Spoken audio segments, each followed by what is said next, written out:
let's talk about conditions. Also known as status effects, for those who play Pokemon. So, let's start off with blinded and deafened. A blinded creature automatically fails any check that involves sight. And attack rolls against the creature have advantage, and the creature's attack rolls have disadvantage. Makes sense. You're not very good at aiming when you're blind, and you can't really dodge things when you're blind either. Yeah. It's awful hard to defend yourself if you don't know what you're defending. Deafened is very similar without the attack and defense clause. You really just suck at hearing things. The weird part is this doesn't actually give you any penalty to overall perception checks. So if you're spotting, there's no actual problem. But if there's a check that involves hearing, you fail it.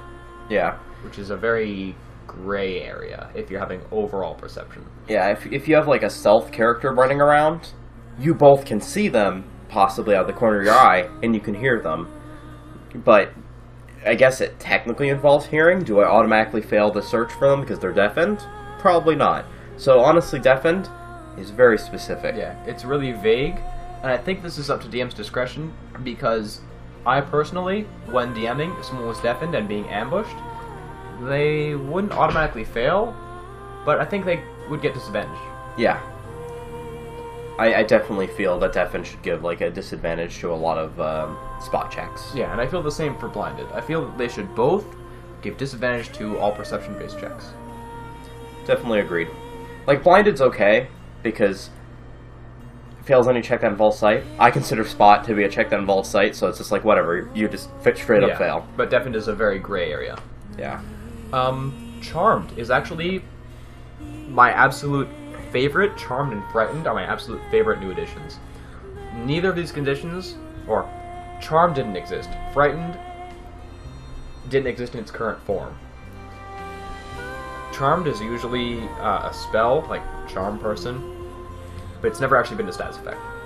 And the spells often have had, like, very weird implementations, where it's Yeah. like, oh, they go one friendliness level above you, and they've never mentioned friendliness levels anywhere else, Yeah, and you you're have like, to, check the GM screen. You're like, okay, so now he's no longer neutral. He's considered friendly to me. so what does that mean? Yeah. +5 to diplomatic checks? Yeah, the DC diplomacy check is now 15 as opposed to 20. So this is a very nice thing. Really cool rules for in combat, and they're very flavorful. Yeah.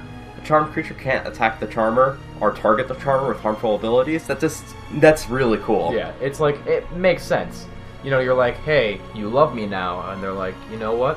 I'm never gonna lay a hand on this person. And advantage on any ability check to interact socially with the creature. That's a cool way to do it, rather Yeah. than weird friendliness levels that give you +5. It's just straight up. Roll 2d20, bro. Get the highest result. And the cool part is that really, they could have gone completely without the second line and thought of this as only a combat thing, but they chose to toss it in there, and it makes all the difference. Not only is it good in combat for maybe, making bluff checks to, make a feint attack or something, but if you can just charm people outside of combat and have a huge bonus.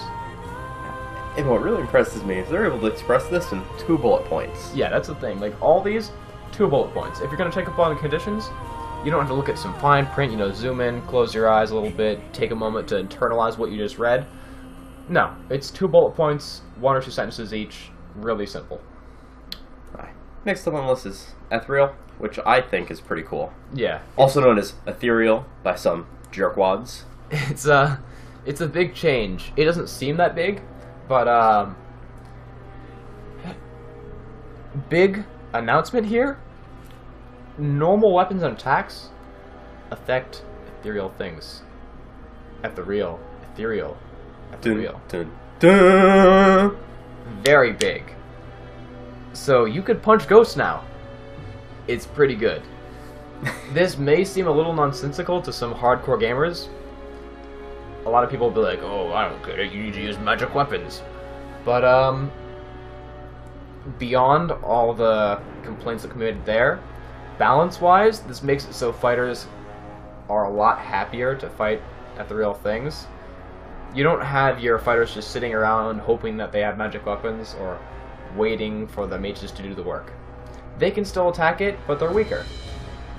Yeah, and at the same time, it still carries the initial flavor, and it allows force, necrotic, and psychic and radiant damage to hit it. So it keeps all the original flavor, just dilutes it just a little bit, so it doesn't completely ruin the gameplay of certain classes before they have silver weapons on hand. The other nice thing is that they talk about passing through objects, which implies directly that players can become ethereal. Yeah. So, it's good that they are able to actually tell you how to play like this in 2 bullet points, as well as not only applying to a status effect. This is really a state that you can be in, and be able to pass through objects is pretty cool. They also mention that you are blinded and cannot target things while inside objects, which is important to note because a lot of players have problems with that. They wonder, hey, if I'm passing through a brick wall, can I spy on people? No. No, you cannot. So, in yet again, 2 bullet points, they're able to express a very complex concept of being not quite part of this world. It's actually quite brilliant. They not only tell you how to, like, how things that you're fighting are like this, but you can actually play an ethereal character very simply. Yeah. It's not hard to figure out. Now, once again, one of my personal favorites, Frightened. I like Charmed. Charmed is brand new. Frightened is my absolute favorite.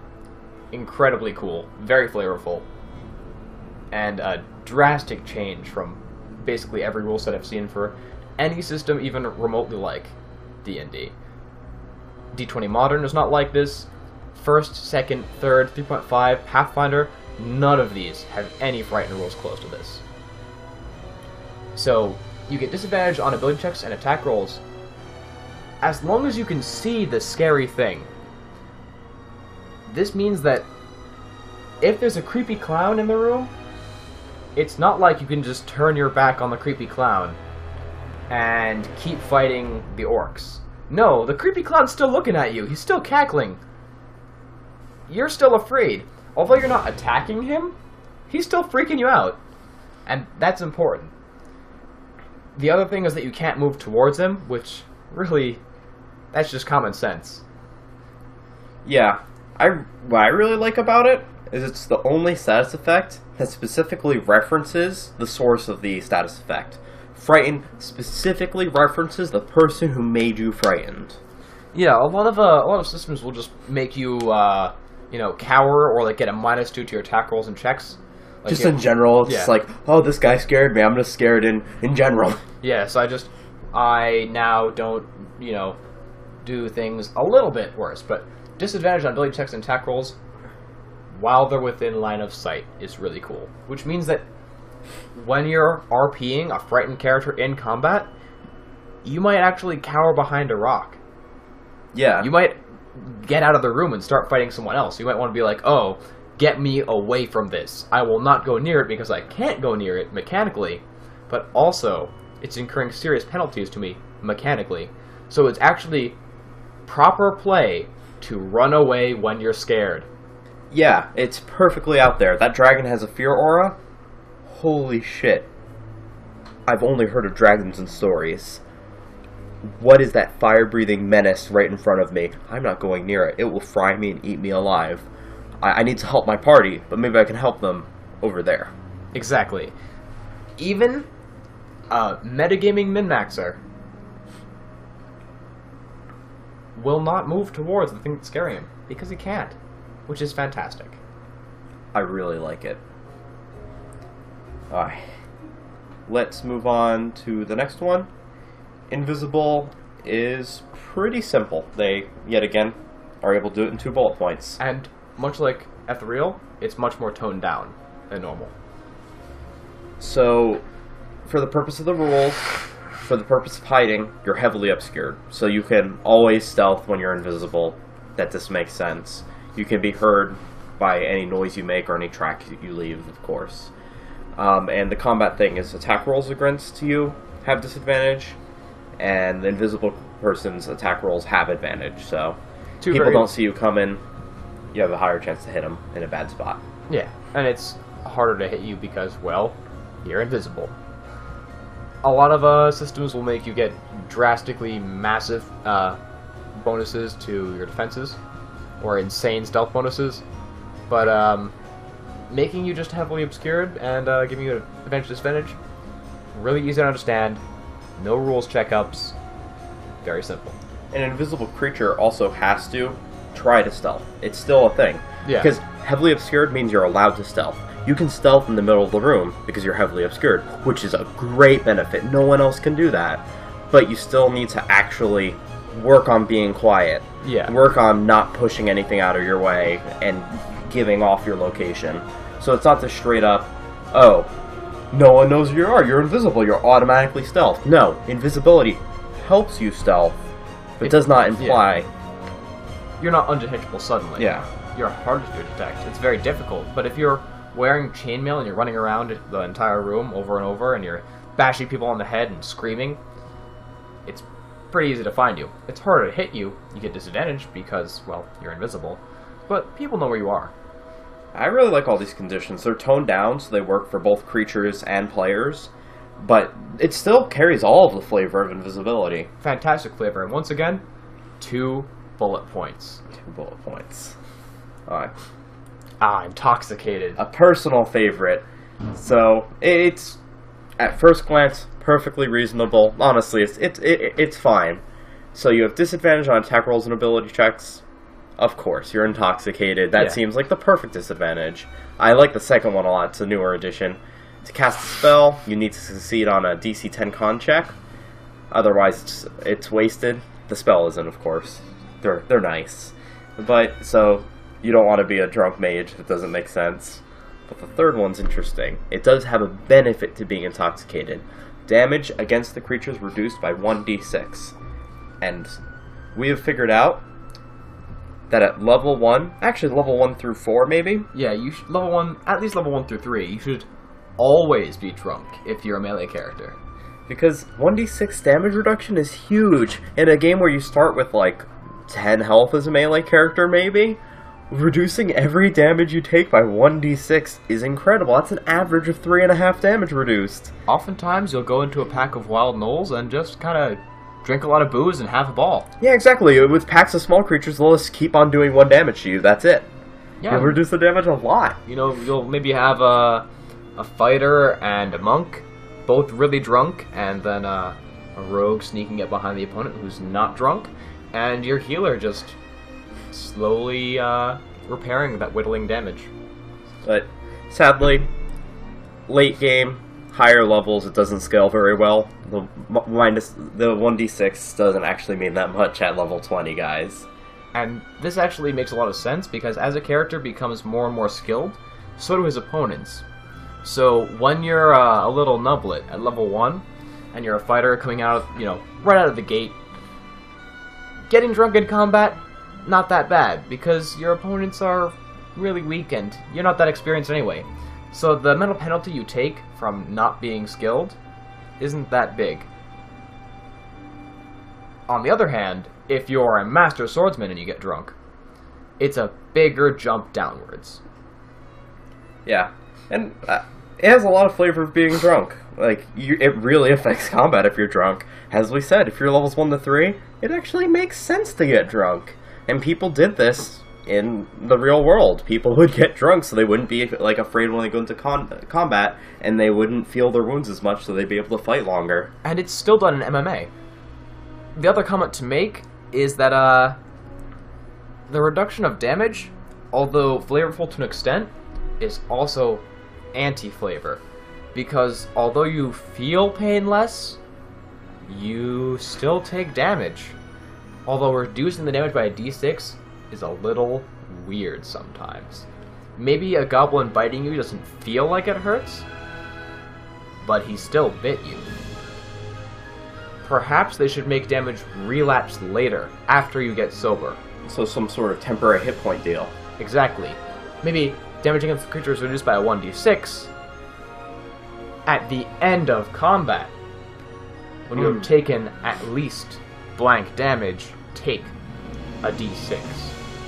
It would be a little more complex, but yeah, that is indeed more flavorful. It would, but I find the strange reduction of damage, not even feeling less damage, but actually taking less damage, is a little weird. Yeah. probably most groups it won't come up all that much, and at higher levels it won't really matter that much. But we personally find it funny that at levels 1 through 3, it's actually quite a good strategy to get drunk, and it would really be weird. We're just freaking invulnerable because I was so drunk last night. Yeah, you just take basically just hits to the balls and don't even care. On to paralyzed. There are 3 very similar conditions: paralyzed, stunned, unconscious. So, paralyzed creature can't move, speak, take any action that's not mental. Which actually, I like that little clause. It allows you to think. You drop whatever you're holding and falls prone. I think that's an important little snippet because it makes no sense to fall, like, to be paralyzed and just stand there holding your weapons. Yeah. Plus, I don't know. I always like things that make you drop your weapons because they feel more like real things. Exactly, because it's not like you always are desperately grasping your bow and arrow when a ogre bashes you on the head so hard you can't even move. Yeah, in certain systems, it just feels like your weapon's your fist. You never frickin' lose it. It's just an extension of yourself, and a lot of the time, your weapon choice doesn't matter. So, really, this is flavorful, and in play, dynamic. Yeah. You automatically fail strength and dexterity saving throws. Makes sense. Perfectly reasonable. And attack rolls against you have advantage, because, well, you're stuck in place. So, perfectly reasonable. There's honestly not much to discuss. That's exactly why I expected paralyzed to be. Let's check out stunned really quick. They're very similar. Yeah, they are very similar. So, well, actually, let's look at restrained, it seems. Yeah. Restrained, you can take actions, but you cannot move. You can't move. Your speed's 0. And you cannot benefit from bonuses to speed, which is cool. Attack rolls against you at advantage, you have disadvantage, because you're restrained. Yeah. And you have a disadvantage on your dexterity saving throws. So this is if you're, like, tied up, being grappled, you know, or being restrained, because people can pin you in a grapple. So, as I say, entangled, ensnared, otherwise caught in a particular area. Yeah, and I like it. You can still take actions, but you have disadvantage on them. So it seems like a pretty reasonable balance. Yeah, you're not paralyzed, you're not stuck in place permanently, but there's something holding you down. So, now let's look at stunned. Stunned creature can't move or take actions. Very similar to paralyzed, except that you know, paralyzed mentions that you cannot take actions, so they're ones that are purely mental. So, stunned is a little more extreme. You automatically fail strength and dexterity saving throws, and attack rolls against you have advantage. The main difference is that paralyzed, you drop everything because you are paralyzed. Stunned is like you take a vicious blow to your gut, and you take a moment because you're like, whoa! Paralyzed is where something is like, you know, maybe a basilisk is staring at you, and you cannot move at all. You're stuck in place completely. Stunned is more a moment of weakness. Yeah. Which is good. They're similar effects, but I'm very glad they made the distinction between the two. Because I think it's very flavorful to drop it when you're paralyzed, rather than stunned. Prone. Big one. Very big one. Alright. Prone is actually a pretty big thing. Especially in 4th edition, there was a lot of builds that were just, I believe there was a monk build where you'd always knock your opponent prone. Yeah. Which was a little silly, because you'd have these giant monsters and you'd be like, Hwah! And they'd fall over. Prone is less of a big deal. As we mentioned earlier, you can stand up from prone as a 5-foot movement action. And you can always crawl, which I believe is half movement speed. Yeah. You have a -2 to attack rolls. I do like these 2 bullet points. Melee attack rolls against the creature have advantage, so of course you're on the ground. Someone hitting you with a spear's gonna have advantage. You're not gonna be able to do much. Yeah, you're kind of splayed out there. But ranged attack rolls have disadvantage, of course. But unless the attacker's within 10 feet. So a ranged attack still has advantage if they're really close to you, which seems reasonable. A little bit of additional complexity, but I think it's worth it. Yeah, it makes sense that, you know, when you point blank shot someone, you don't get a penalty, because why would you? You're so close, there's no issue. The one thing with prone is really it's at 5 feet. You could drop down for 5 feet, I believe, and you could get up for 5 feet. I could totally see as a ranger getting up, moving, attacking someone, dropping down. Just constantly doing this little dance of up and down. So, don't worry about prone. You'll never see it because people will immediately get out of it with their 5 feet of movement. And that really means that knocking someone down doesn't matter, which is kind of sad. Yeah. This is, honestly, there's a few things that I really need to change. This is one of them. This is one of them. Wizards needs to change how easy it is to get from prone. I could see the game shipping this way, and it'd be sad. I guess it would work, but truly, truly, it would be a shame. It'd be goofy. It'd just be plain old goofy. Unconscious. Another big one. Happens very often. When you're dying, you're unconscious, so this comes up quite a lot. This is pretty much all of them. It's bad. It's the combination of paralyzed and stunned. Yeah, it's super paralyzed. And as we said before, when you're unconscious, you'll be dying the first time until you stabilize. But unconscious is pretty much the same thing. Yeah, really, the main thing is when you're unconscious, you're doomed. Yeah. You can't do anything. You're not aware, you're not able to do any action. You're just stuck, you automatically fail strength and dex saving throws, and everything hits you pretty easily. Yeah, and I'm sure there's some coup de grace rules. We're not going to go over those. Yeah. Personally, as a group, unless you abuse sleep, coup de grace doesn't come up that much. Yeah, and if you're really looking to play this, you can check it out yourself, but we don't need to cover it.